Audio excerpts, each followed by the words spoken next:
will be conducted as a Zoom meeting pursuant to the provisions of Assembly Bill 361, which suspends certain requirements of the Brown Act. This meeting is being live streamed on the CCTA website. The chair will call upon members, staff, and other speakers by name. Please speak clearly and state your name before giving comments or remarks. Persons participating via Zoom with their cameras enabled are reminded that their activities are visible to viewers. Members participating by Zoom wishing to speak should physically raise their hand and unmute their mic when called upon. Members should mute their mics when done speaking. Citizens participating by Zoom wishing to speak should use the Raise Hand feature or dial *9 if participating via phone, and the chair or staff will call upon them at the appropriate time. Citizens will have 3 minutes to speak. After 3 minutes, staff will lower their hand and mute their mic. Participants via phone will be called upon by the last 4 digits of their phone number. It is requested that public speakers state their names and organization, but providing such information is voluntary.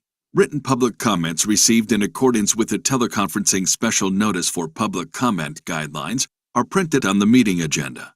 If authors of the written correspondence would like to speak, they should raise their hand and the chair will call upon them at the appropriate time. All written correspondence received after that and during the meeting will be entered into the record. A roll call vote will be taken for all action items. Thank you for participating in a meeting of the Contra Costa Transportation Authority. Okay, thank you and welcome everyone. Jackie, do you want to go ahead and call the roll now, or do you Yes, think during the short video did we achieve quorum? I do believe we've achieved quorum, so I think. Okay. Thank you. Member Barnes? Here. Thank you. Member Burgess? I saw you on here. Oh, there you are. Thank you. Member Braxton? Member Carlson? Here. Member Franklin? Here. Member Hudson? Member Hirsch? Member Kamara? Here. Thank you. Member Levin? Member McCrary? Here. Member Meyer? Member Thompson? Member Toth? Here. Thank you. Member Xavier? Here. Vice Chair Haskew? And Chair Geringer? Here. Thank you. And so we have 9 members present, which makes our quorum. And then we have members Braxton, Hudson, Hirsch, Levin, Meyer, Thompson, and Vice Chair Haskew absent.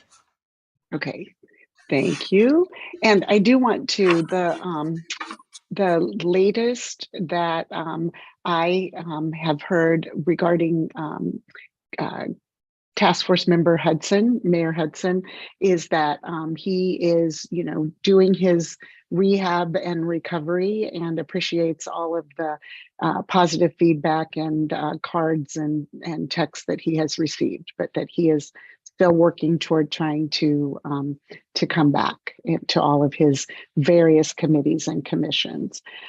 So with that, we will now go on to agenda item 2, which is public comment for items that are not on the agenda. Jackie, have we received any written public comment?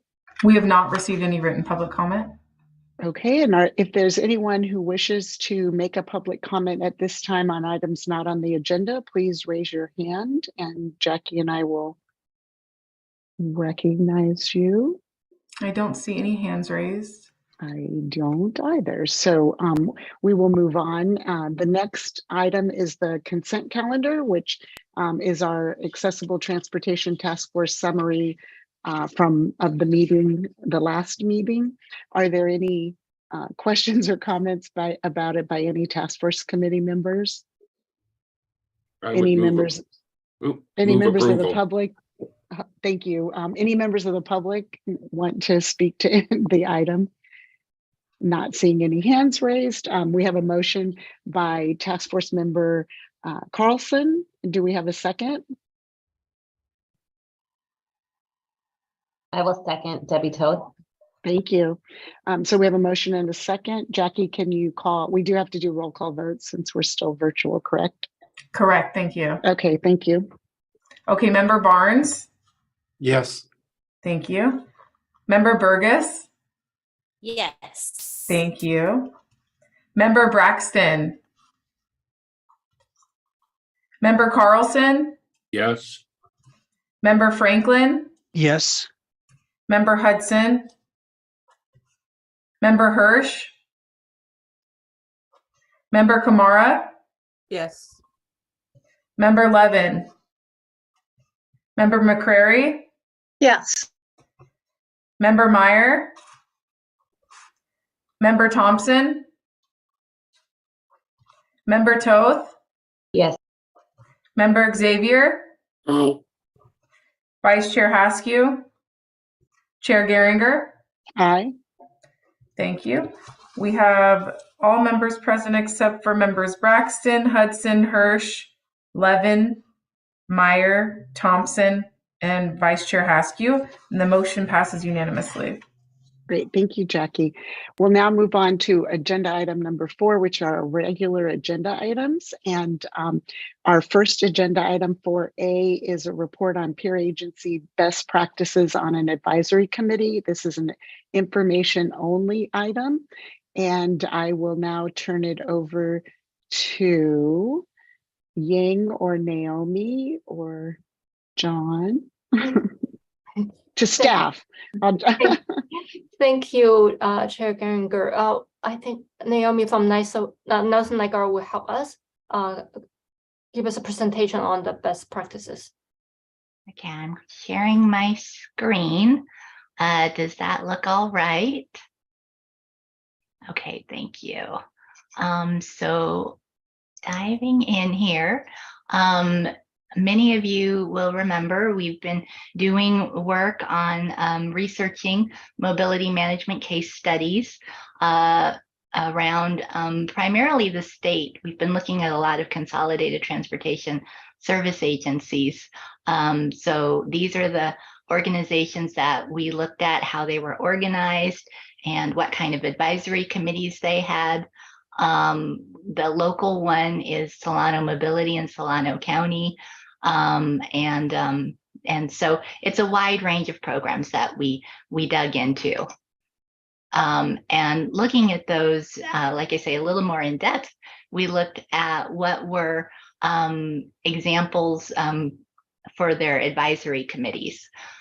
So in Solano County, we see they have committee members from local transit agencies, health and social service agencies, the Transportation Authority Board, the PCC, the Area Agency on Aging, and writers and advocates. I asked them because we've worked with them before, and they don't actually have bylaws, unfortunately, for us to borrow from, but now they're thinking about it. And then LA Access, they have both a community advisory committee and a transportation professionals advisory committee. And San Luis Obispo, SLOCOG has 3 transportation committees, a citizen transportation advisory committee, a technical transportation advisory committee, and a social services transportation advisory council. And San Diego FACT has a council on access and mobility with 31 members, consisting of representatives from service providers, disabled and or elderly populations, and other stakeholders. So quite a lot of different options out there. So as we were thinking about this discussion, we identified, some essential questions, both with this group and also with the working group and amongst ourselves. And that's really about the size and the approach of the committee. We ended up looking at a large or a small option, and how are members appointed is a very important question. And then sort of, again, in our approach, do we want to really try to have one seat for each demographic group we can think of? Or do we want to go more of a representative, sort of broader representation. We want to be sure and avoid conflicting representation, so that somebody's not representing both the CCTA board, for example, and a transit board at the same time. And then we also want to bear in mind the other related committees that already exist, the Paratransit Coordinating Council and the Bus Transit Coordinating Committee. But then also we expect to have for our coordinating entity and nonprofit a board of directors at some point. So we came up with a couple of different examples.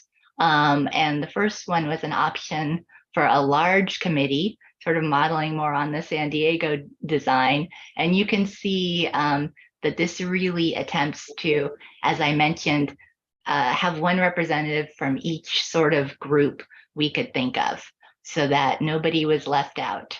But it does make it for a very large committee. And then option 2 was a smaller committee with certain people representing a larger group, with the idea, of course, that that would be rotating. So for instance, a regional transportation planning committee representative instead of one from each all four of them, I should say. So this is a smaller committee, and we had pros and cons for each one. But now I'm going to turn it on over to Ying to tell us more about our next steps. Thank you, Naomi. My presentation will talk about actual item B, but before I move to item 4B, we want to see if you have any questions on the best practices, the examples that we studied. So I can't see any hands. I- Right, Debbie, I do can see a stop hand now. sharing too, if Okay. that would be helpful. That might be helpful. Thank you. Okay. Debbie. Great, thank you. Yeah, I'm just curious if I mean, it's one thing to look at the structure, it's another thing to actually talk to the human beings who live and work in that environment and see if they have like, this is what works really great about it, but if I had it to do all over again, here's what I would do. Like, do we have any of that kind of knowledge? We did not try to do interviews with the different organizations unless we already had a relationship with them. And that was much earlier in the process and wasn't focused exclusively on the advisory committees. But we do have a great deal of experience with a range of advisory committees, through PCCs and the transit agencies and just other transportation authorities. So we've tried to utilize that where possible as well. So would that be informing staff's recommendation, would be including that kind of knowledge base? Because I just feel like looking at how things are structured is not useful when you don't know whether or not it works that way. Right. Yes, like I say, I would say our experience with the wide range of committees played into our discussion on the staff side. Okay, thank you. Yeah, thank you, Naomi, for that input. And Rashidi. Thank you, Chair. Are we going to talk about the structure? Is that going to be your next slide, Ying? Okay. Yeah, when the chair is ready to move to item 4B. All right, I'll hold my comment till then. Okay, thank you. So any other comments on the information about the peer agencies and the best practices? I did have one question. Naomi, you had mentioned that Solano didn't have bylaws. I think it was Solano didn't have bylaws. Did either of the others, just kind of in the weeds moving ahead, looking at how things, I appreciate Debbie asking about how things work in those those areas, but also on bylaws. Did we get any input on that? The one organization I asked was San Diego FACT, because I've met Arun Prem multiple times. Unfortunately, he did not get back to me. Okay. So well, that's down the road. For the other group, but would be interesting to know. And so I see Bob Franklin, you have your hand up. Yes, thank you. So BART has 9 advisory committees, and one of them is the BART Accessibility Task Force, which is appointed by our board. I'm not sure if this is the right time to bring it up, but we're having some issues right now. People coming in person because of the Brown Act requirement. So we're looking to have it taken away from the board's authority and appointed by a department, which would allow people to participate remotely, which is what a lot of people, if you're taking paratransit or if it's a long way to attend, people would be interested in that. Thank you. Yeah, that is definitely facing this body and other bodies throughout the county and the state. So thank you. Any other comments on the sort of best practices in the peer agencies? Okay, so we will move on to basically sort of a continuation of this, but the agenda item 4B, which is to discuss the Accessibility and Equity Advisory Committee membership and appointing authority. And Ying? Yes, thank you, Chair Geringer. Naomi, can you help me share screen on starting slide 7? Thank you. So as Naomi mentioned, we actually talked to the task force working group over 2 meetings, and we dive into quite a bit of details, and we got a lot of feedback. And we also rely on staff's experience working with different types of committees, just to see what functions well, both the representation of the committee as well as how it functions in reviewing information and making recommendations. So this is the CCTA and county staff recommendation. We based on the small committee structure and size, and then further look at other needs and other representations. So this is what we have as for your review and discussion today. Also, what we added is the appointing authority. So that is important of where this committee member, who appoints this committee member and who this person represents. And we have based on, I'm counting how many, I forgot how many, I believe it's 9 members. And 2 will come from the CCTA board, the commissioners, CCTA commissioners. 1 will be appointed by the county board of supervisors. And then 1 seat reserved for the future coordinating entity is either a staff person or from the TCE board. And a 2nd seat appointed by the board of supervisors, but represent the county health services and health plan. Then in the next group is a PCC representation from the Paratransit Coordinating Council, and this person will have to be a paratransit user. The PCC have many buckets of members, and this will come from the bucket of paratransit users. And in the next group is a seat reserved for nonprofit organizations, advocate, or service provider. This is, we're talking about the smaller service providers, not the transit operators. And this seat will be appointed by the CCTA board. And the next one is, again, appointed by the CCTA board as a community representative. We'll have some details of what this member should represent 1 or more demographic groups in low-income senior or person with disability. And the last seat will be appointed by the bus transit coordinating committee. Will be either let me see. This seat will represent the transit operators, and would suggest it will be a rotating. We'll have a rotation, so there will be a different transit operator being represented, but to represent all 4 operators on the BTCC.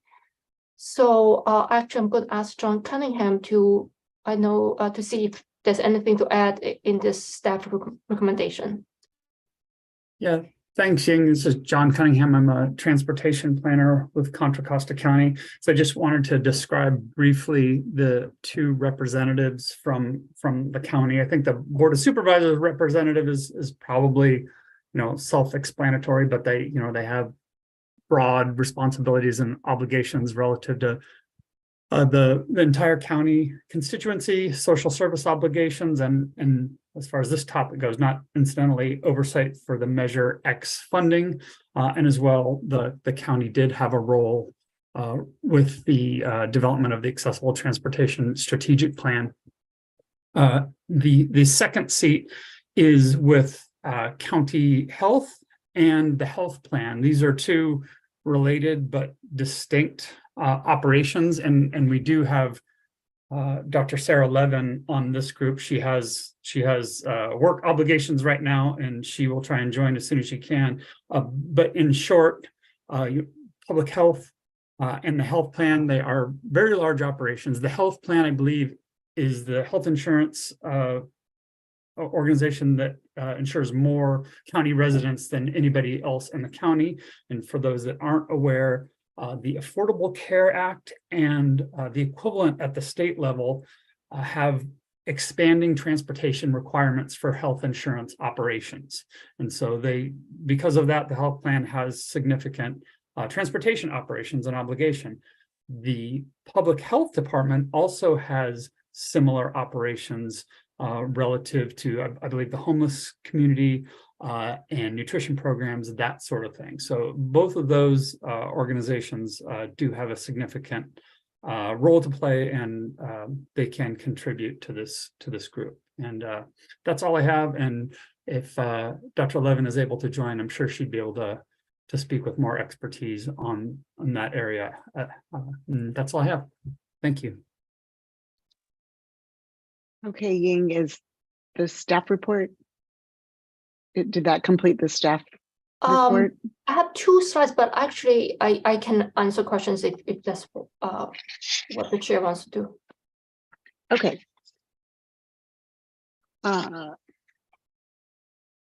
Okay, so this is on the makeup. So I see Supervisor Burgess and then Rashida after that. Yeah, thank you.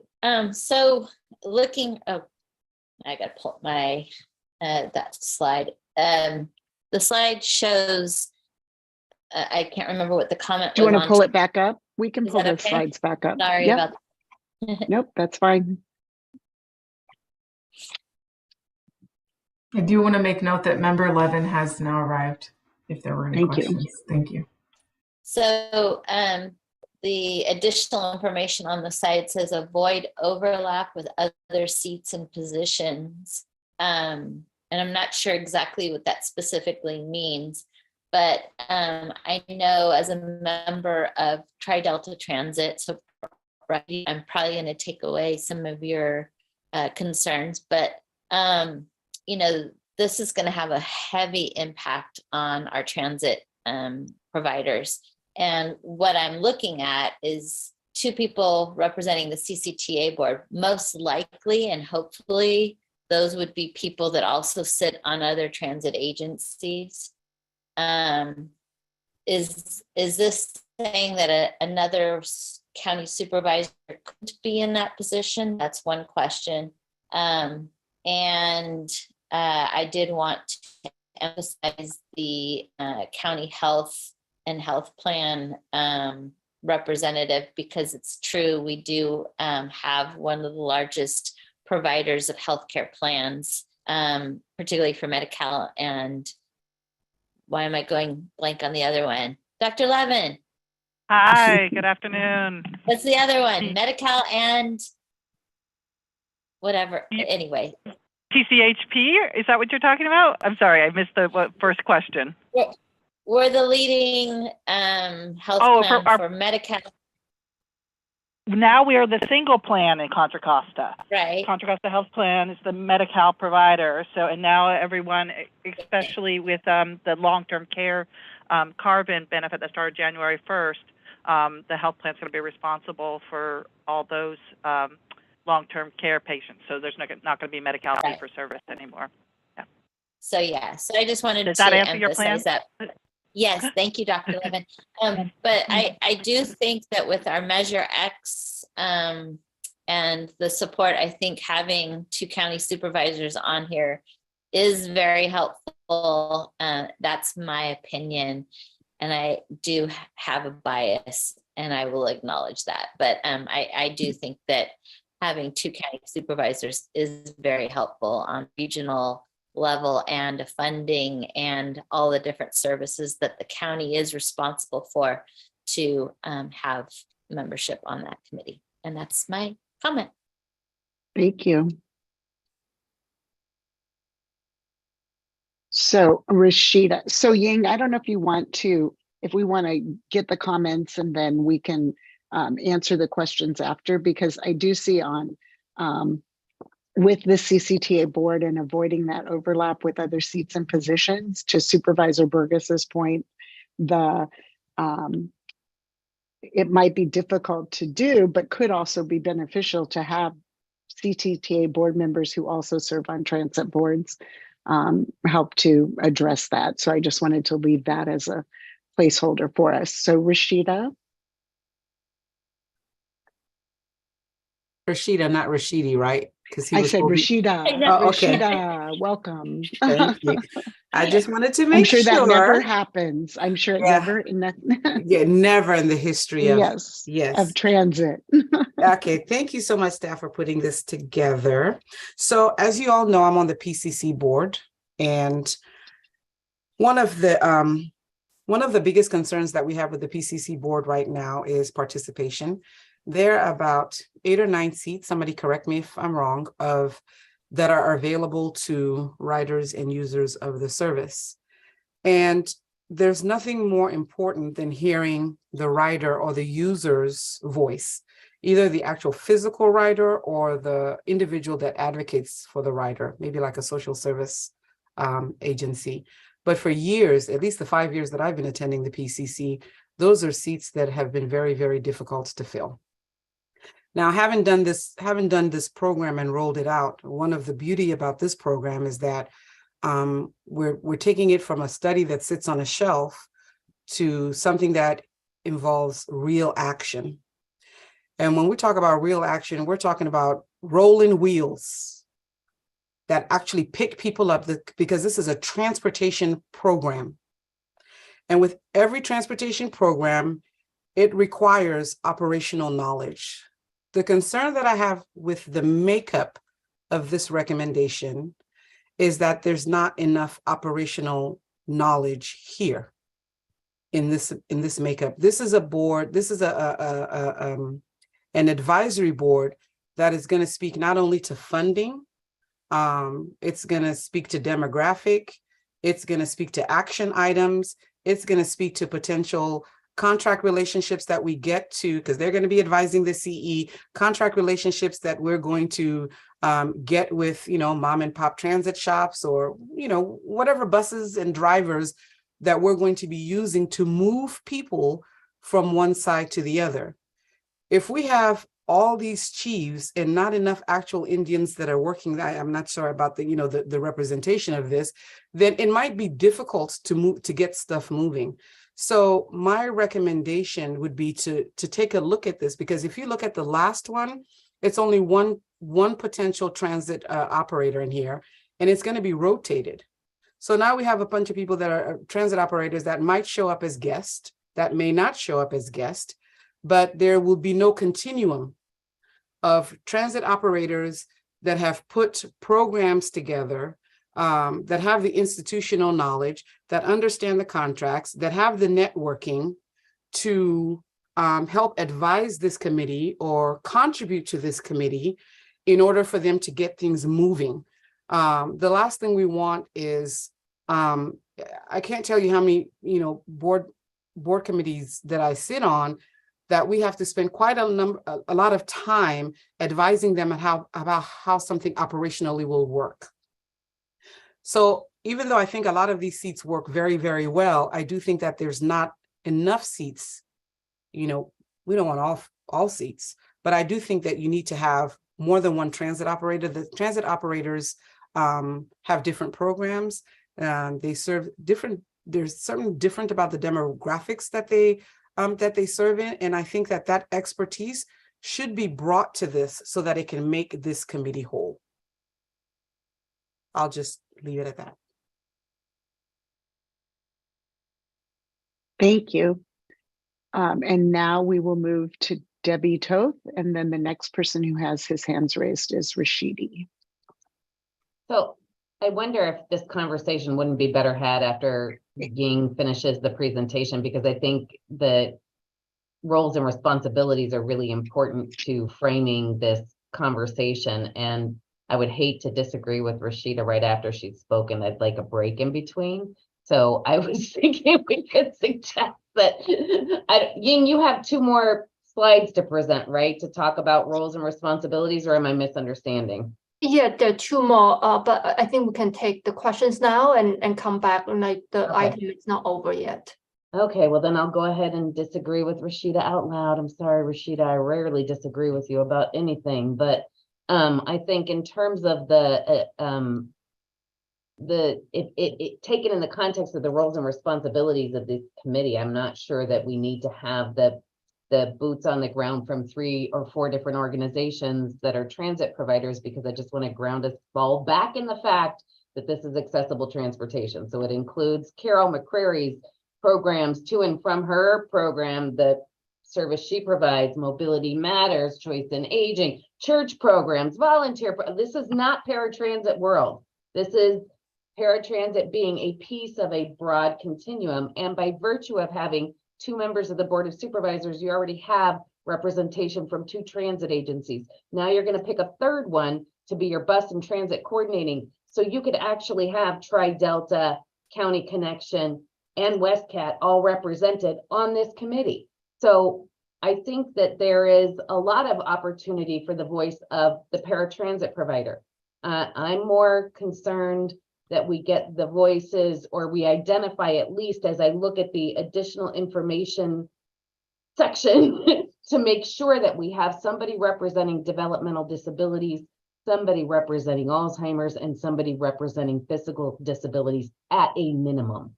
So as long as we ensure, because I'm looking at how little representation there is from the people who are impacted by the decisions of this body. If we don't have them on here, we may as well just, I'm not going to say, but anyway, so I think it's really important. I would say that I agree that the size has to be limited. We cannot have 5,322 people on this to get work done. So I agree with shortening it, but I also agree it's really important that we talk about what spaces these are occupying, so that we're very, very clear. It's not just generically we're avoiding overlap. There's going to be overlap. The members of the Board of Supervisors sit on these transit boards, right? So I just think that we need to have that conversation and look at how potentially we could possibly have representation from a lot of different spaces within these 9 human beings. But I'll wait until we finish if I have more comments. And I love you, Rashida.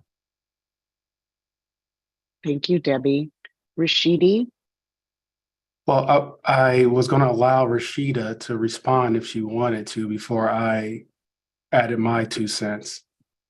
No, I respectfully hear what Member Toth has to say. I think that it's a valid concern, but I think my thoughts do stand, because when you think about, and you have not moved to that slide yet, Ying, but when you do think about the roles or responsibilities, you can see that there are several areas in those roles and responsibilities where the public transit agencies, whether they've been doing paratransit, whether they've been doing fixed route, have several programs that they have actually implemented and are successful that could just be extended and that they could speak to from a operational perspective to make this work.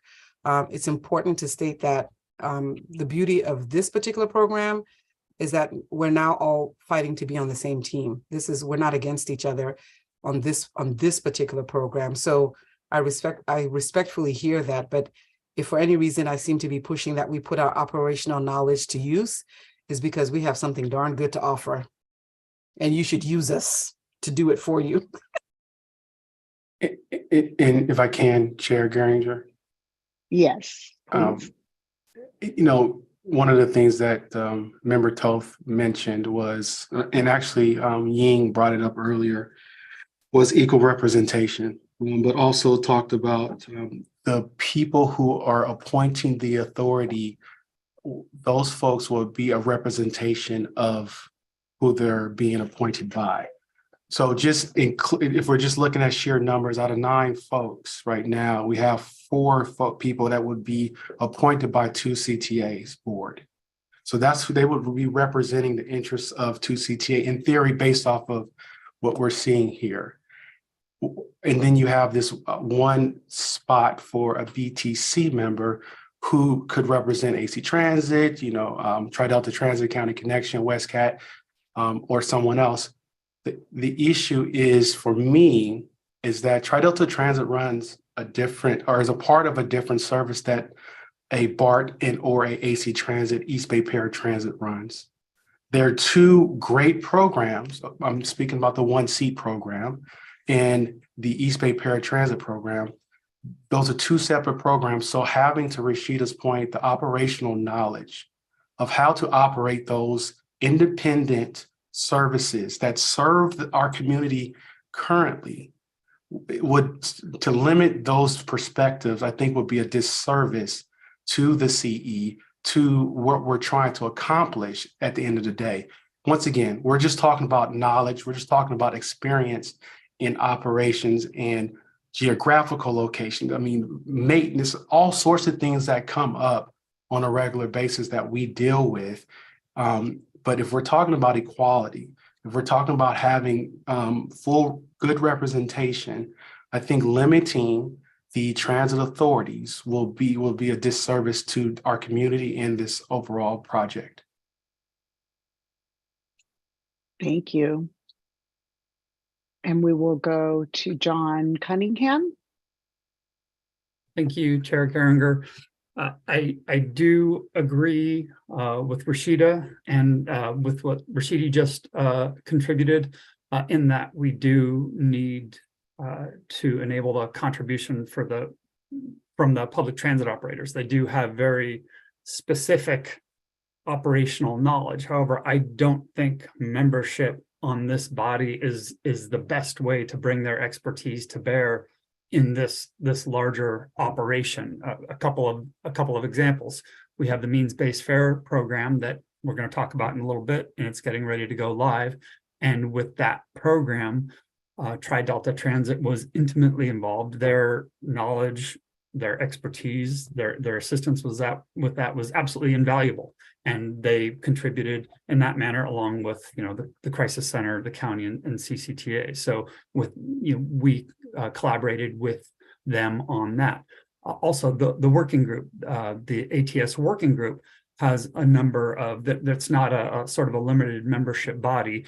I believe all the transit operators are represented on that group, and on that group, we're a little closer to operations, and it's a broad forum, and everybody contributes in that forum as well. So I think there are plenty of opportunities for the transit operators to contribute without sort of blowing up the size of this committee, which I think everybody is in agreement we don't want to do. There are, I know I could suggest a number of different seats that would add very valuable contribution, but respecting the efficient size that we have now, we're going to hold back on that. So that's my 2 cents on that. Thank you.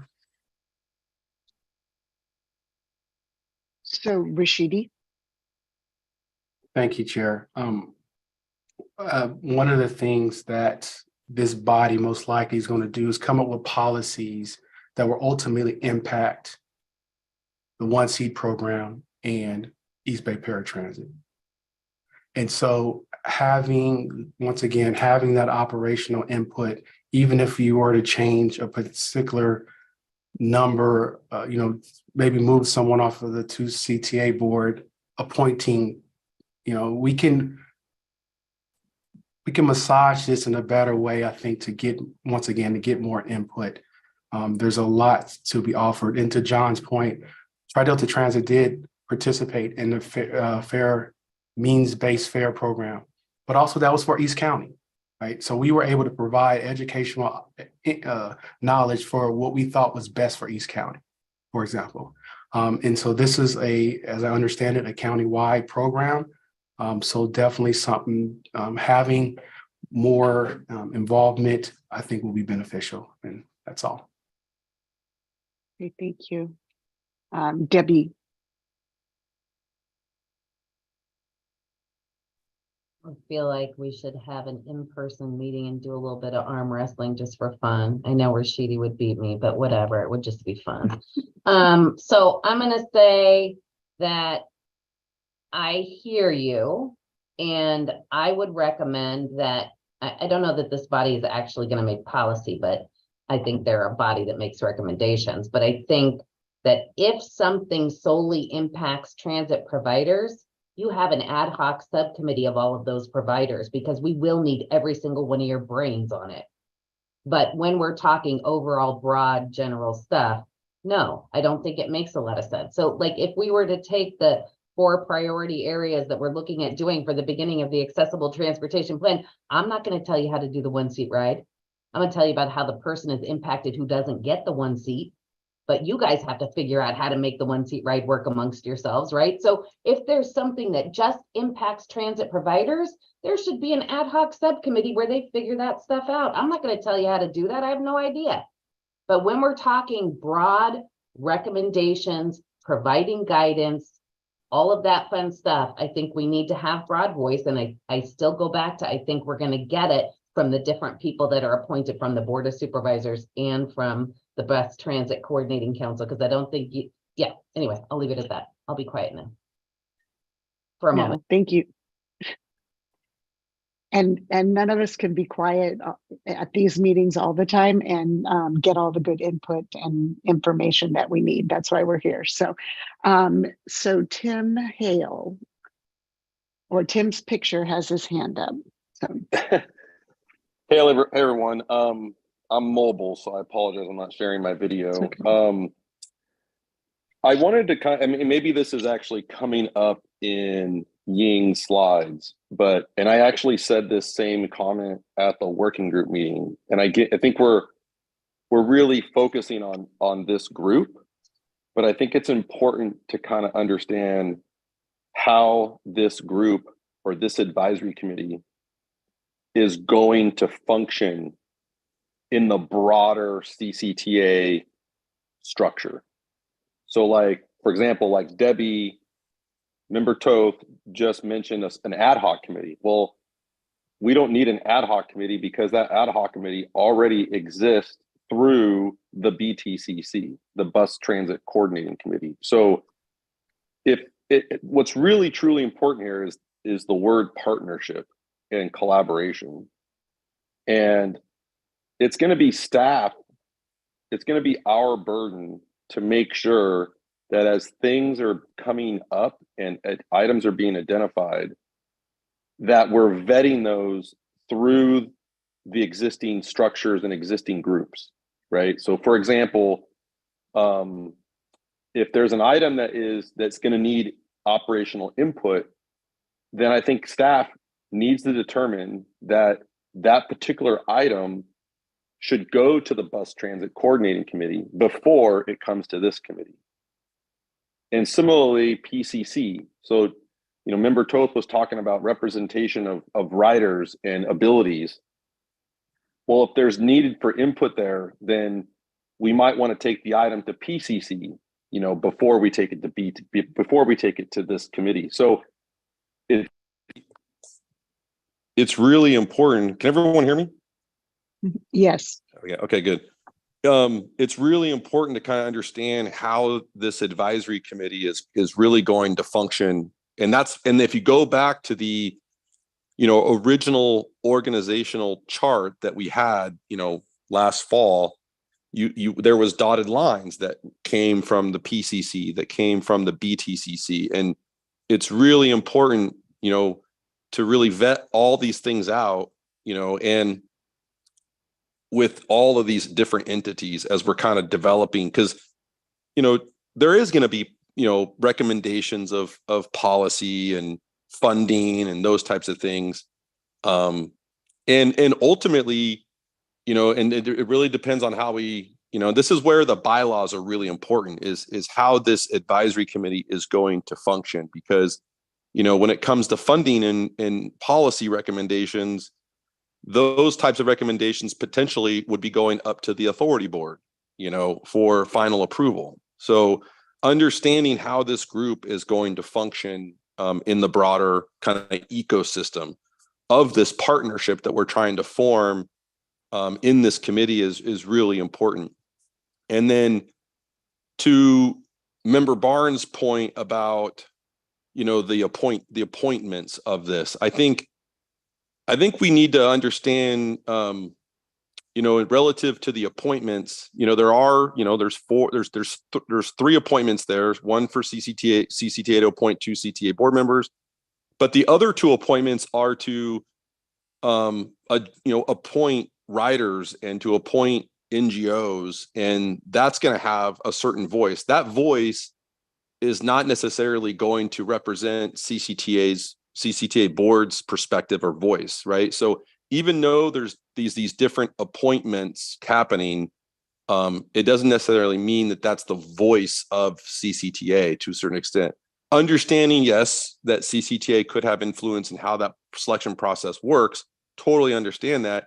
And given that point, we would be completely open to, if there's a better agency or a better appointee or appointment agency to take those 2 roles on, then we should discuss that.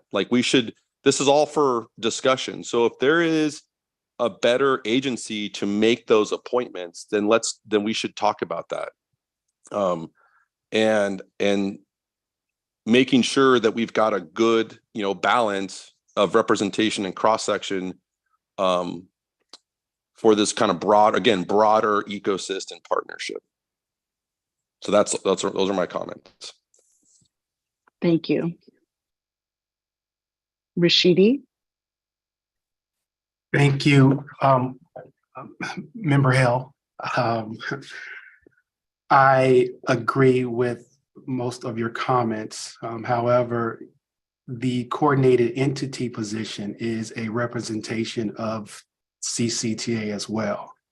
So in theory, the CCTA could have 5 voting members of a 9-member party that could represent the interests of 2CTA.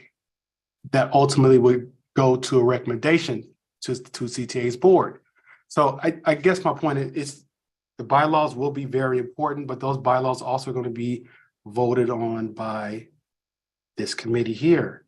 And there could be somewhere where a transit authority, because we only have 1 seat, if we believe something operationally is not sound, for example, or maybe look at something that may drastically impact how East Bay Paratransit or the 1 seat program is operated, we really don't have an equal voice. And so I'll just leave it at that. I know we're not going to make a vote here today, but I just wanted to make sure that my comments were actually out there and on record. So thank you. And John. So we'll go to John. I don't know if, and then Debbie Toth, I don't know if Tim wants to come back in on the coordinating entity in terms of it being an independent nonprofit, just in terms of how that position gets appointed once the coordinating entity is formed. But John, you go ahead. It's not a question, it's kind of more of a comment in terms of all of us clarifying how that will operate. Chair Geringer, can I just, sorry, John, let me just jump in. On the coordinating entity one is something that needs to be discussed and continue to be discussed. And because we in the bylaws, in this group, we should have a discussion of how the coordinating entity appoints, because there should be no relationship to CCTA relative to the coordinating entity's appointment. The coordinating entity is intended to be a completely independent, separate, mission-driven nonprofit that's completely it is autonomous. Yes, it'll be overseen through this hybrid relationship with CCTA, but the coordinating entity, on terms of how they're making their appointment, needs to be discussed, because it can either be an appointment limited to just their board, or it can be an open-ended appointment in terms of like an at-large appointment from someone from that. So in other words, that coordinating entity would have the ability to appoint anyone. And so similarly to the community representative, I mean, there's some guidelines there that it would be someone that would be at large from the community that would represent either low income, senior, or persons with disabilities. Similarly with the coordinating entity, we should have a discussion about how that entity will appoint someone to this advisory committee, because it will be an independent nonprofit, and there will not be any relationship to CCTA. Thank you. And John, we'll go back to you. Thank you, John, for letting member Hale jump in. Yeah, Tim did the heavy lifting. I was basically going to say the same thing. And my understanding is that the CE representative they're going to have obligation to solely represent that nonprofit agency. So yeah, there's a separation there. Okay. Thank you. And member Toth.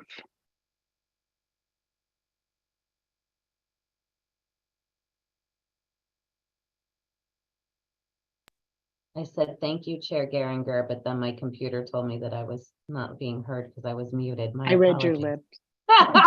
Thank you. So it's so like otherworldly to sit here, Rashidi, and hear you talk about like you don't have enough influence, when my whole world is like everybody on the CCTA board of directors sits on some transit agency. And so every voice that goes into every policy and every decision is all about the transit providers. So it's like, it's such a different, like our perspectives are just so vastly different. So I appreciate having this conversation. I appreciate this box being open and all of us having the place and space to have this conversation.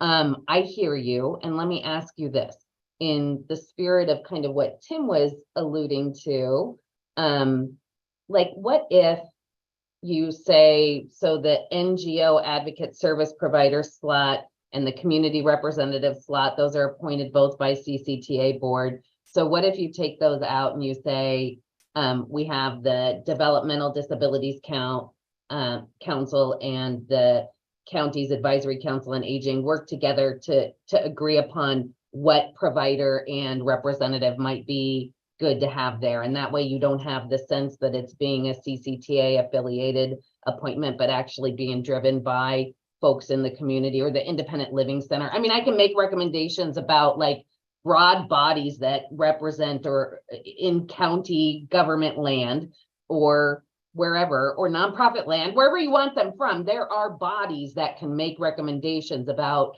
these different slots, and then you won't feel like it's being driven by CCTA. Would that go into a direction of making you feel like there's some I don't know if equality is the word, but like there's equal weighting of the different voices at the table? If I can respond, Chair? Please. Yeah.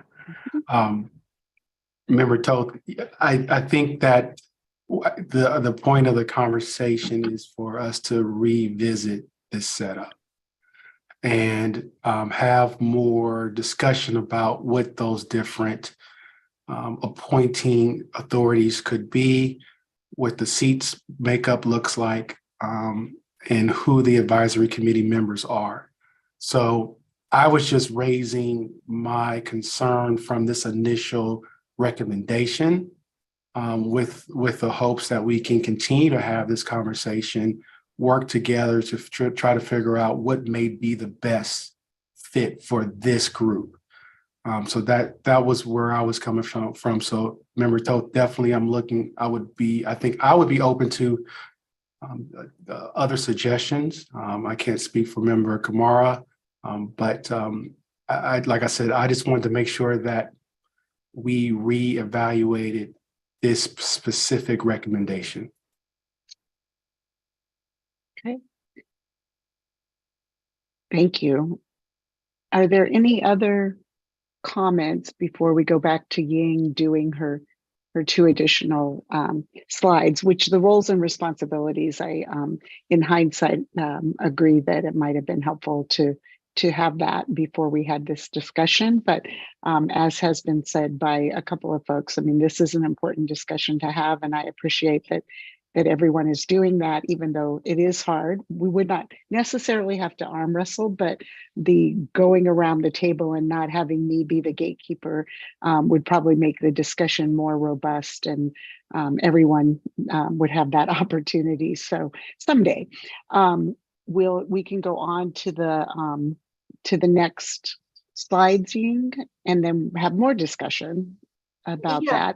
Oh, one thing I did want to just point out is that next week, the working group meets again, and there will be more, I believe, opportunity for discussion about this before, it comes back again for any action and recommendation. So this is not the last opportunity, and I don't see anybody making eyeballs at me or kicking me under the table. So I believe we have, as you said, more opportunity to discuss this.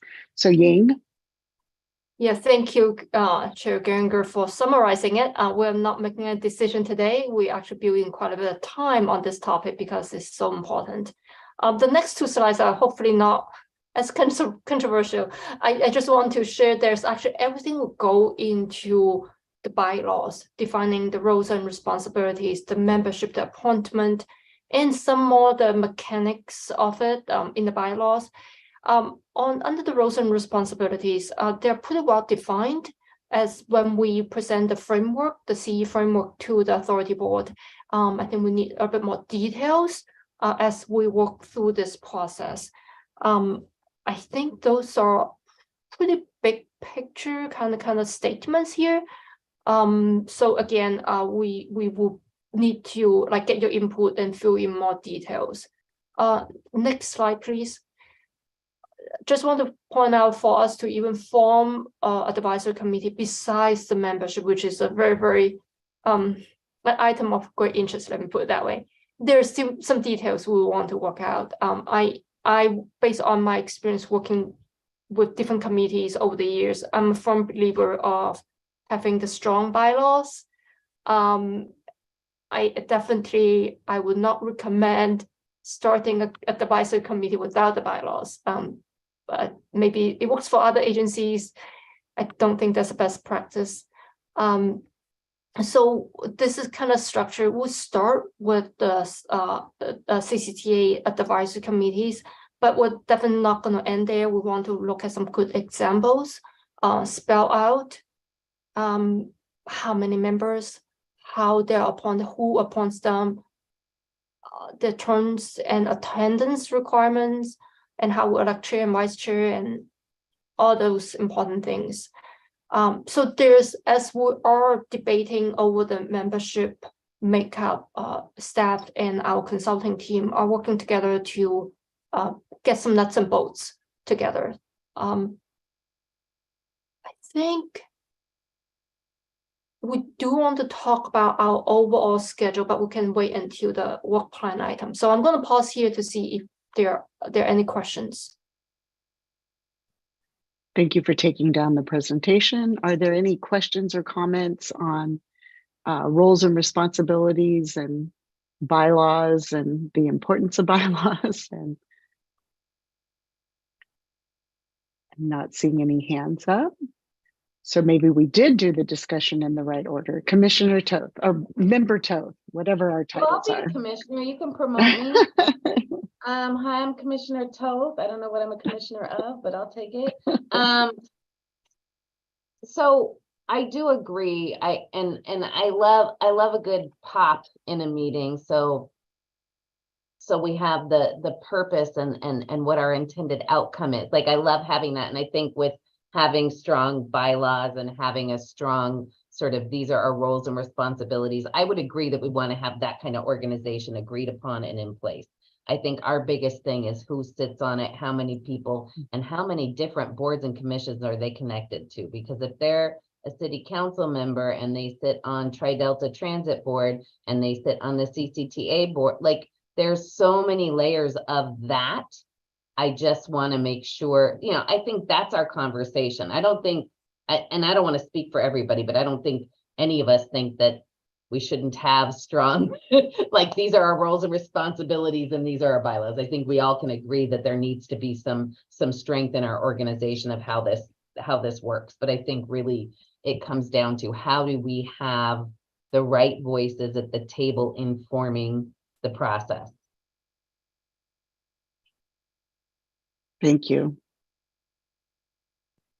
Okay, any other comments on this before we move on? So again, thank you all very much for the discussion on this. I know that there's lots of good input here, and we will be able to continue this discussion.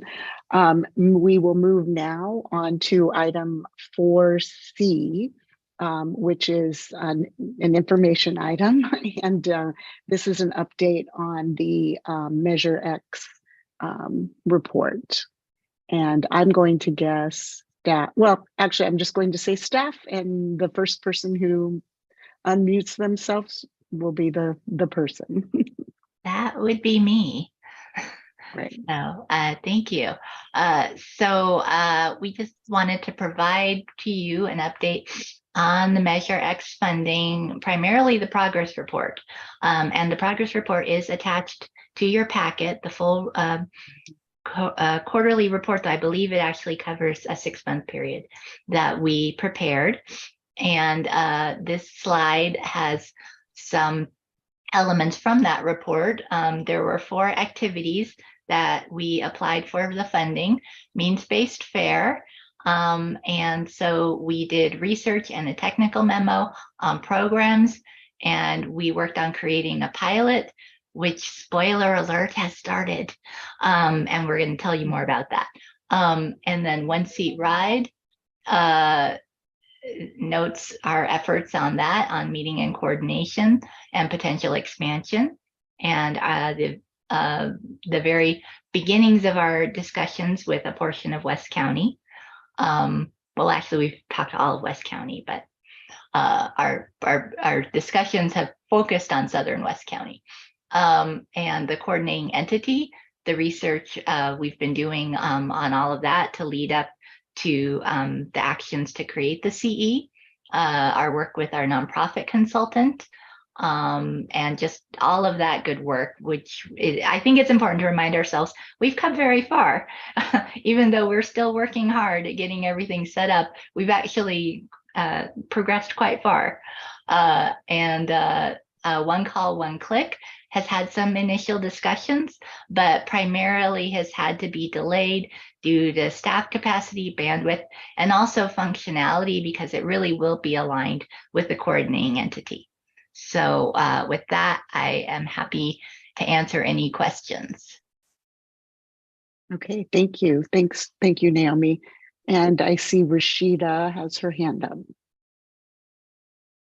First of all, thank you. I'd like to make sure that I'm looking at the correct attachments before the memorandum to Ying is the attachment for this piece. Yes, that's correct. I had a quick question about the objectives, which is on page 2. The first one having to do with the One Seat Ride, expansion and enhancement. So just some clarifications. The 250,000 out of the 500,000 is what is projected, assuming that there's an expansion with West County, and assuming that there's an expansion with the existing One Seat program with the current 4 participating agencies. Is that correct?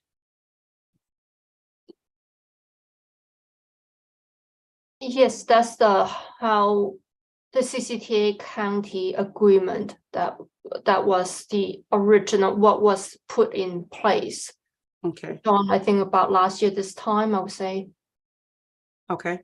And then it was mentioned in here, the outcome of this would be if OSRs are increased, it would reduce onboard time, all of that is correct. and potentially to locations outside of the county. Since its inception, just a little bit of correction on that, this has been a multi-county. We do go into Alameda County because of certain areas of LAFTA that we serve. So it's already that in a very little way. So that, of course, if you guys, if the expansion happens and you take us way out into all other counties, that'll be great. But it's currently both Contra Costa County and certain parts of Alameda County. And then last but not least, the task 1, the subsidies, this is the East County's pilot program that's happening. How was it decided that East County would be the one to do it? And is it something that County Connection can be a part of, or we're just going to keep it like that for a pilot, see how it goes before potentially expanding it?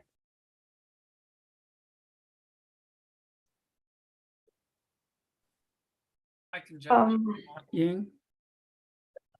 Do you want to answer? I kind of, there's some overlap. I'm wondering if it's better to answer this question when we talk about the mean space update as well as the one seat right update. Because that will allow us more time to unpack the issues a bit more. Okay. So 2 other items coming up. Sure. Okay, I see John raised his hand, so he may have a thought on this.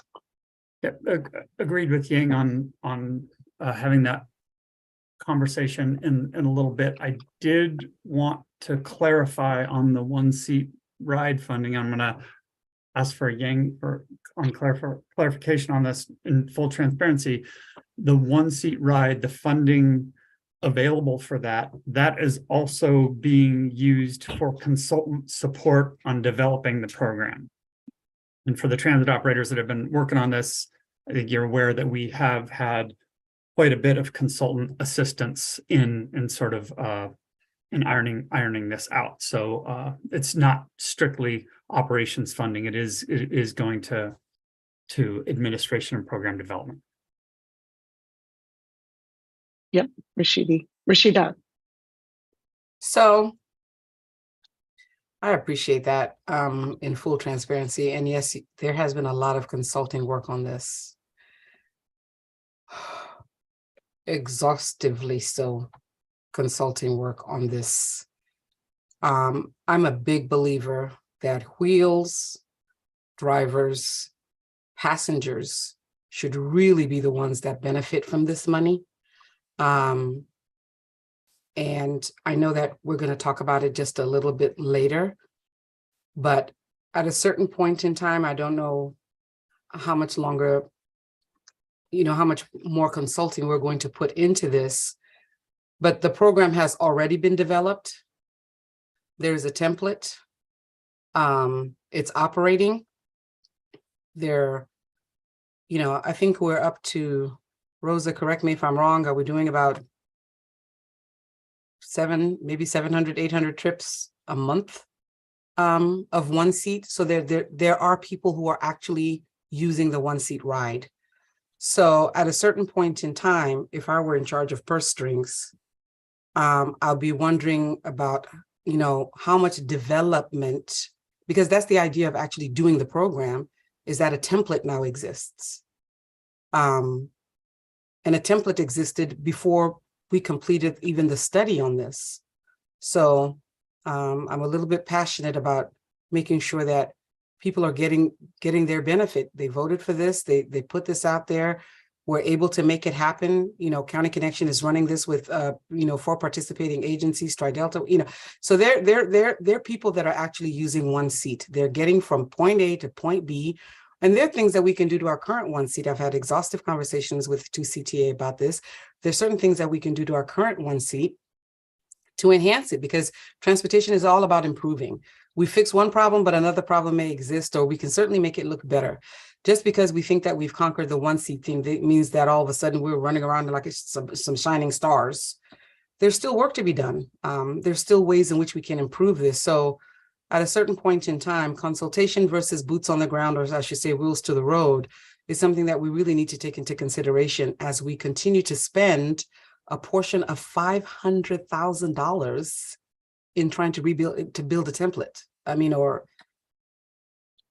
I can't remember the word that you used, but a program that is already in existence. Thank you, John. Yeah, quick follow-up. I don't want to belabor the point. We're in complete agreement there. We are not excited about spending this money on program development. We as well want to get this money to pay for operations. It's just the situation that we find ourselves in, having to continue to rely on consultant support. And maybe we can meet offline and discuss how to I guess, expedite the operational implementation. Thank you. Okay, any other questions on the Measure X report? Okay, thank you. And again, that was an information only item. And so we will now move on to another informational item, which will be on the One Seat Ride pilot program, background and update. Thank you, Chair Geringer. I think we already started on this one, but Yep. I don't have a PowerPoint. So I think as explaining the Measure X report, this is the item under the ATSP implementation to enhance and expand the current One Seat Ride. We have spent quite a bit of effort on this one. We first focus on talking to East Bay Paratransit to expand to the area part of West County. I call it the Southern West County portion that is served by AC Transit, not by our three suburban operators. So that's the only gap we have in the current One Seat Ride program. And Rashida, totally agree with you. The current One Seat Ride program is very, very successful in terms of providing better service, much better customer service, and actually reducing costs. We really want to bring this model to cover the entire Contra Costa County. But we have quite a bit of challenges we have shared with you at different occasions. We are to preserve our resources and to really be smart about doing things. We actually put a pause on the consulting effort of having many conversations because personally, I feel like we're repeating the same efforts and not making headway. And obviously, that probably was not the right thing to do. So we paused. Related, we have conversations with West County agencies, WoodTech, and other cities about expanding, providing something similar to One Seat Ride to that portion, but not relying on the current One Seat Ride model. And so there's that West County medical trip pilot idea. We're not calling it One Seat Ride because it's kind of confusing. So that's where things are. As you see in the Measure X report, there is budget to spend. CCT and county staff were more than happy to put the money to good use, to real service, and not to put much more in the so-called program development. That's where we are in the status. And I just want to be really honest, we tried, we haven't been successful. There's some resistance, but we are working using different ways to tackle those issues and find some other models so we can be successful. And so I'm going to pause, and I also want to, I'll see if you have any questions about the status, and later on I do want to get your input of whether you want us to continue on the original expansion by using the current One Seat Ride model, or you want us to try a different path to work with the West County agencies to have a separate medical trip model pilot, or you want us to continue to look at both approaches?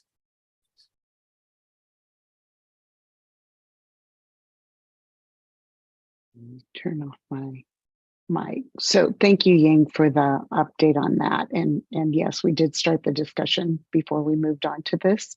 Are there any comments or questions on this? And Member Toth, not a demotion, just I got my titles correct now. So Oh, you say. Well, I'm curious, Rashida's in the weeds on this, and I think that Rashida has to be, somewhat careful about how she says things. So I really just want to get her, drunk in a room and get all the secrets and then come back to the meeting and be able to say all the things, but I guess I can't do that. So in the absence of that, I guess what I would say is, I still want to continue to say that I have a problem with a transit provider receiving Measure J funds and not participating in the one-seat ride pilot. And I think that the incentives need to align with our moral compass and our equity initiatives. And if we have to create entire systems to make up for one bad player, there's a problem that needs to be fixed. So I'm just going to put that all out there, and hate me if you will, but I cannot wrap my mind around us having a geography that we're responsible for and one player not playing, which disproportionately impacts people who are Black and brown in our community that are already marginalized in so many ways. And I'm just going to keep repeating that until we come up with a viable solution that isn't us working around somebody who's receiving county or sales tax measure money to provide services. thank you. And Rita, Unfortunately, Member Xavier. yes, unfortunately, I missed the last little bit of Ying's, what she said, because my city manager called me about a meeting I have to go to right after this one. So, if Ying could tell us what's the latest on the West County thing. Oh, so separate from the one-seat ride expansion, we're talking to West County cities, and we talk about a medical trip pilot. This is much smaller in scale. We look at our capacity. We can probably only provide trips to both seniors and disabled individuals, but on certain trips only, medical trips and certain destinations. While a paratransit service would not reject people on different trip purposes. So the West County medical pilot will be smaller in scale. It does have, we're thinking about expanding to the senior 65 and older. So there's some overlap between these two models. The good news is the West County agencies are very, very open to this idea. We have many conversations. We have willing partners. So that's a real plus. Okay, thank you. Okay. I just hope that that something happens. Yes, and Rita you have been a strong voice for making sure that this gap is filled. So thank you. John. A quick clarification. We use West County as shorthand here. I know I do it, but when we're talking about the one-seat ride program, I do want to clarify that WestCat is a participant in the one-seat ride program. They are and have been participating. So it is really just AC Transit and East Bay Paratransit that is their participation we haven't fully got them on board yet. That's it. Thank you. Thank you for that clarification. And Naomi, and then Member Xavier. Oh, thank you. I just wanted to note from some of our work with the region, with MTC on the Transit Transformation Action Plan, that they have a 1-seat ride related task as well. And from a regional viewpoint, the definition of 1-seat ride is not limited to ADA programs. In fact, they're interested in exploring a whole range of possibilities to deliver that type of service. So I just wanted to note that at the region, they're looking at it expansively. And so we're actually in line with that as we look at different models. Thank you. Thank you. And Rita.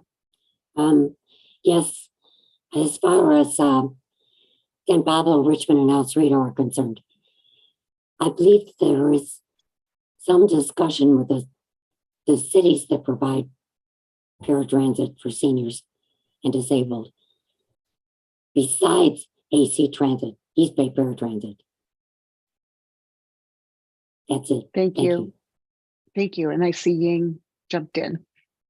Yeah, thanks for the comments. I do want to ask the committee if we're talking about two separate efforts and different players, right? And want to know if you would want us to continue to work on 1-seat ride expansion, which is talking to AC Transit BART and East Bay Paratransit, even we have quite a bit of challenges, whether you want us to continue to put more effort on that, or we should focus our energy on this West County medical pilot again, that allows us to expand hopefully, but it's much smaller in scale. We're talking to a different group of stakeholders.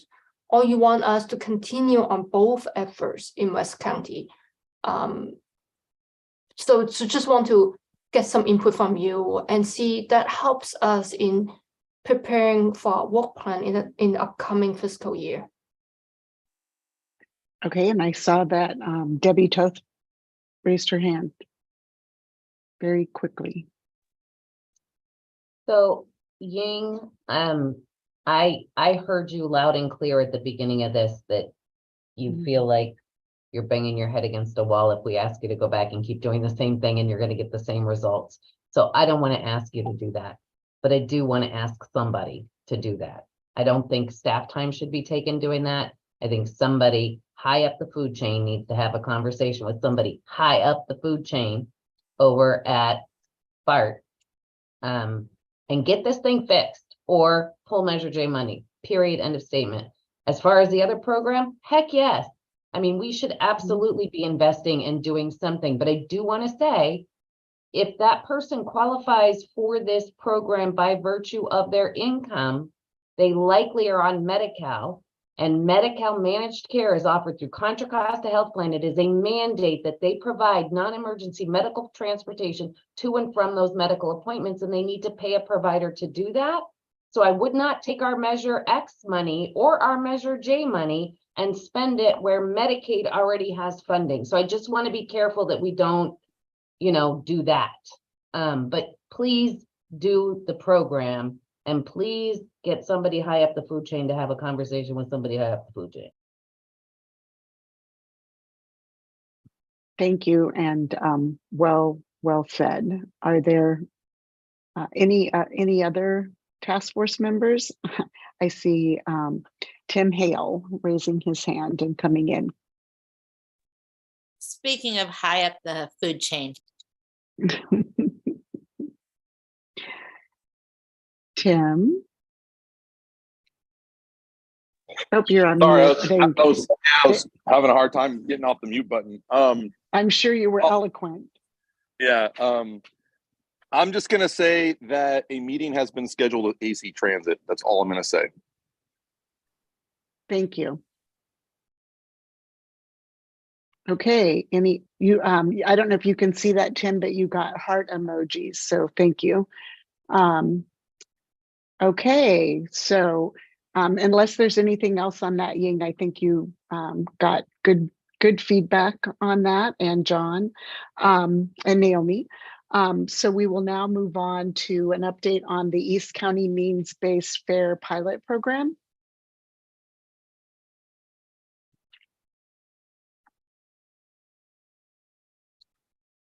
Thank you, Naomi. I can take this one. Yeah, it's good news to share. We actually launched the program on April 1st. This is something that you recommended to the CCTA authority board, and the board approved it in January. There was a lot of details worked out, but we have it now official. We sent about 2,000 postcards to current Tri-Delta Transit paratransit passengers in both English and Spanish. And the program is structured in a way that people can call 211. That's the one and only contact they need to know. And we have received phone calls already. So they will need to pass the income eligibility test. Then our partner, Contra Costa Crisis Center, is doing that work for us to verify their income. And if they qualified, each rider will receive up to 6 ticket books, sort of 1 per month. Each book allows them to have 10 one-way tickets. So we are things are going, and they're like any customer service projects, there's some hiccups here and there, but we'll work it through. Just we're really happy to share with you, this is the first implementation project coming out from the strategic plan, and we have this going. So we hope we'll get the data and we'll do evaluation, and we'll hope be able to either extend it or expand it to other parts of the county. Just want to thank all the partners involved, the county funding with Measure X, and John being really carrying this one. Tri-Delta Transit, thank you, Rishidi, for your team to being so supportive, and our partner at the Crisis Center, and of course our consultant Nelson Nygaard, the Nelson Nygaard team, they help us with a lot of details. So John, I know you have more to add to it, but I just want to share that update.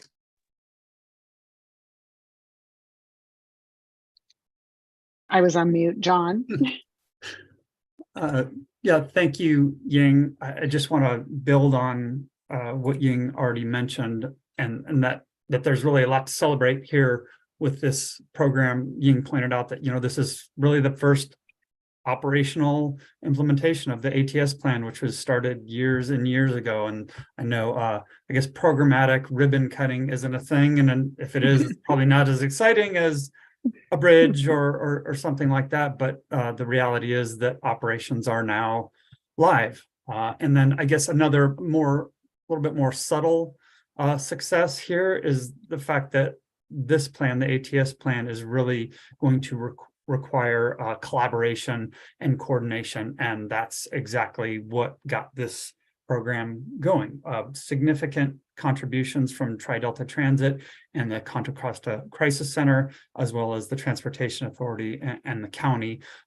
We all collaborated and coordinated to get this thing going, and we're going to see a lot more of that in the coming years. And so I think this should be celebrated by this group. So thanks everyone for your contributions.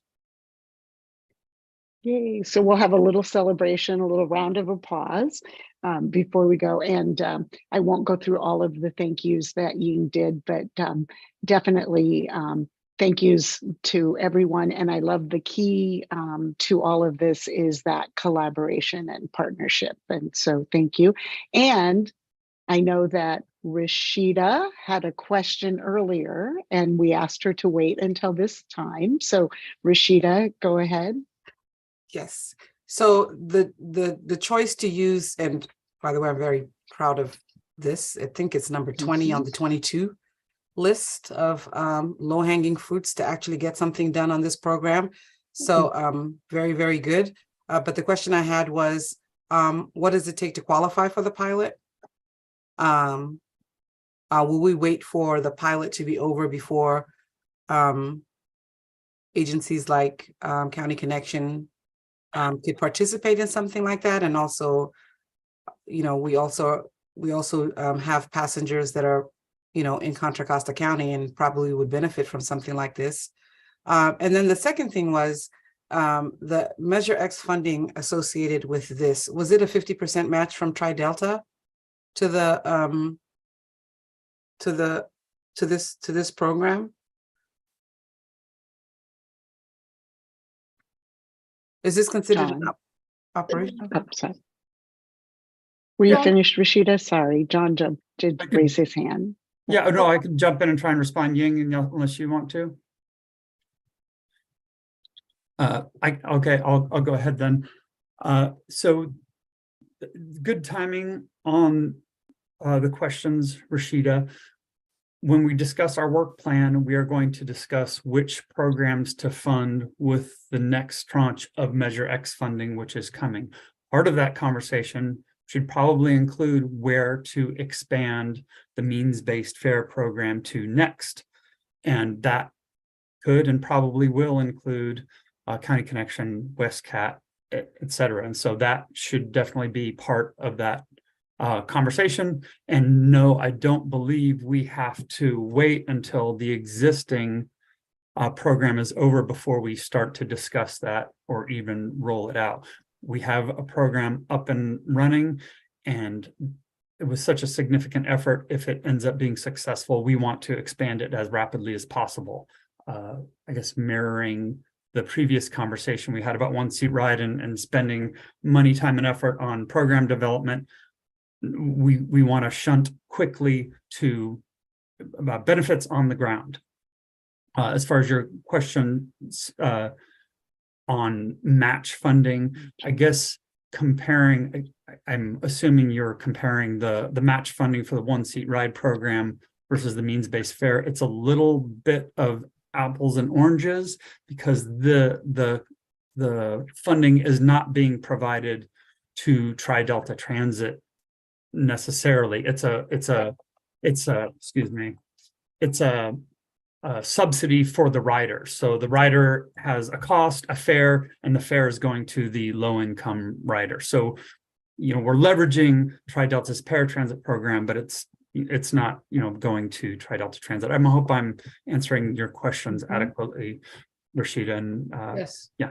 It makes sense. And then the last question that I had was that I take it as you're going through the 22 transit strategies, is the working group, because usually things have gone through the working group before they get to the task force. So are the 21 strategies laid out in front of the working group and then determined which one will be tackled, and then determined which either transit agency or, which collaboration of transit agencies or transit professionals will get together to tackle the 21 strategies? And is that how the Tri-Delta got chosen to?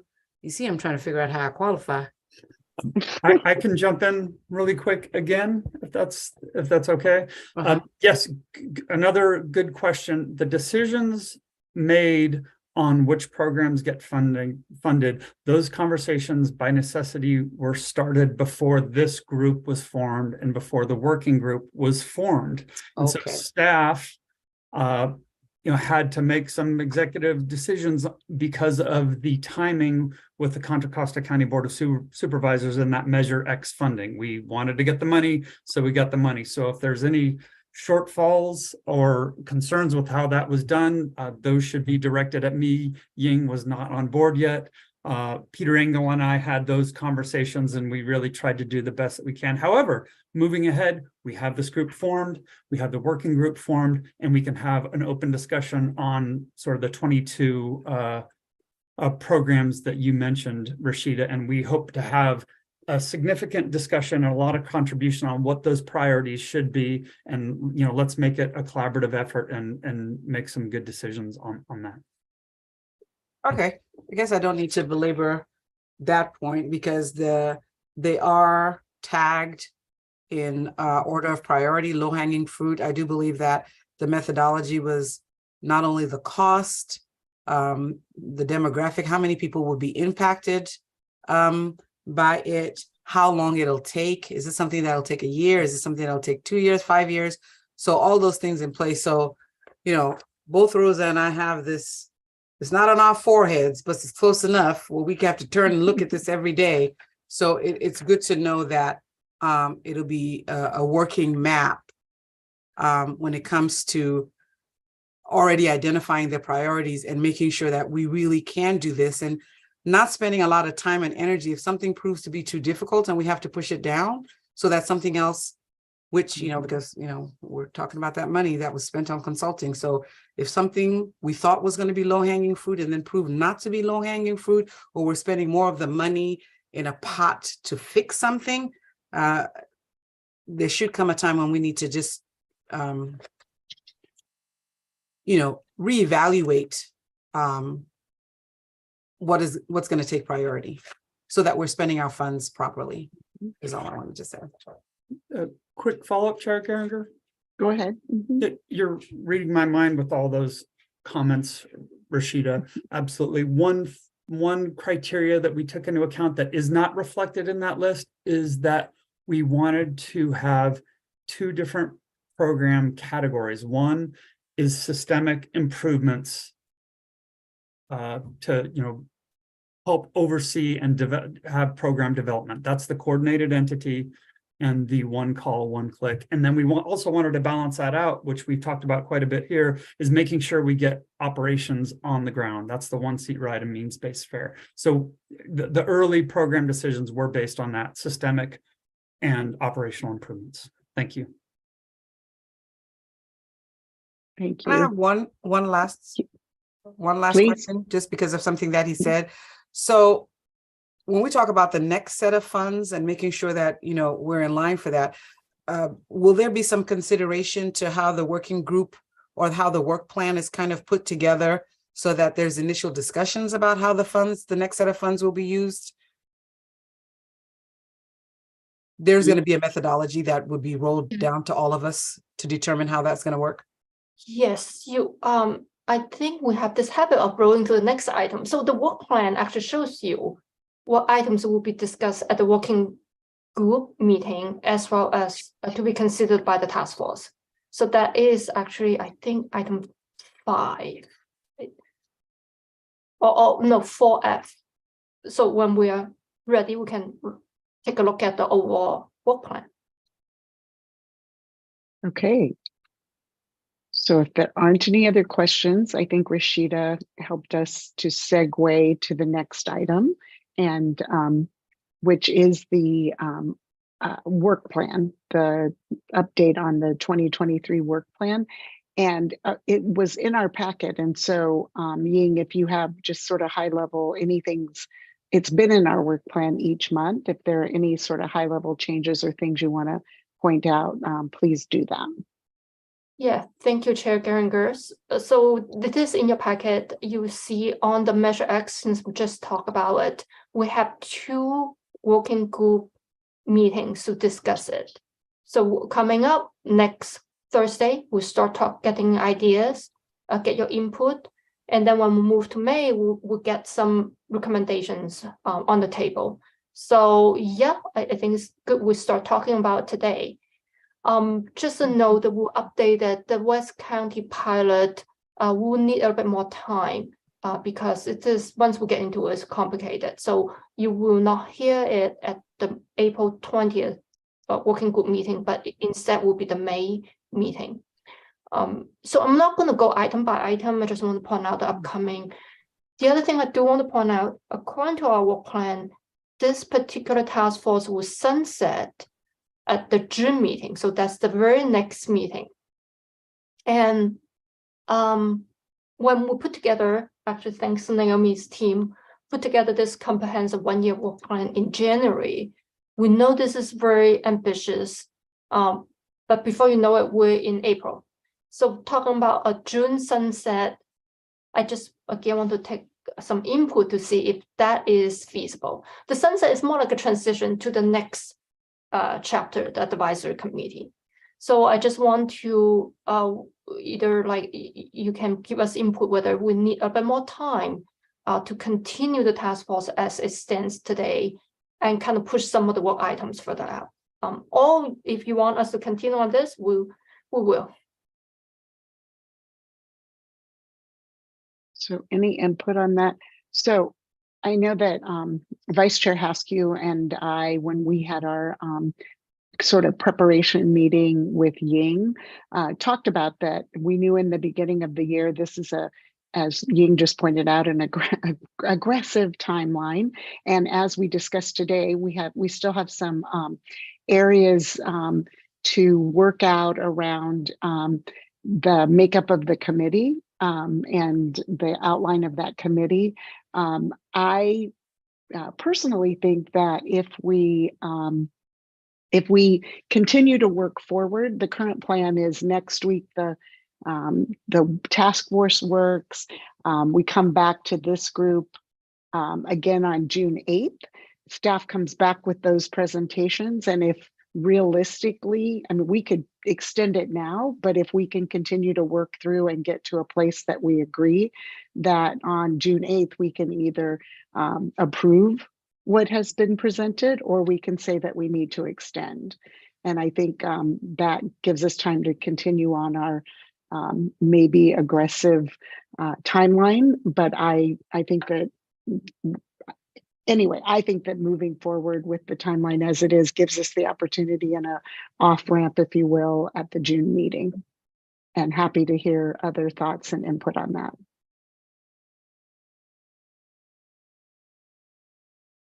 Okay, then Ying, is that enough information? And thank you again to staff. Obviously, the reason that we're moving at this rate is because staff is continuing to push forward. And so we get to provide the input and question things and poke holes at it and all of that. But staff is really helping us to move this forward. So are there any other comments on the timeline and action plan? And hopefully staff saw you were getting applause in our and I do have to say that now that I'm back at in-person meetings, I applaud more. I don't know if it's a holdover from the Zoom reactions, but I think it's a good thing for us to have to celebrate. So we will move forward. Correspondence and communications. I don't have any. Jackie, did we have any other written correspondence or communications? We did not receive any. Thank you. Okay, so with that, following a great discussions on all of the items that we have before us, we will adjourn our meeting to at 3:43 to our next meeting on June 8th at 2 p.m. So thank you all very much. Thanks all. Bye.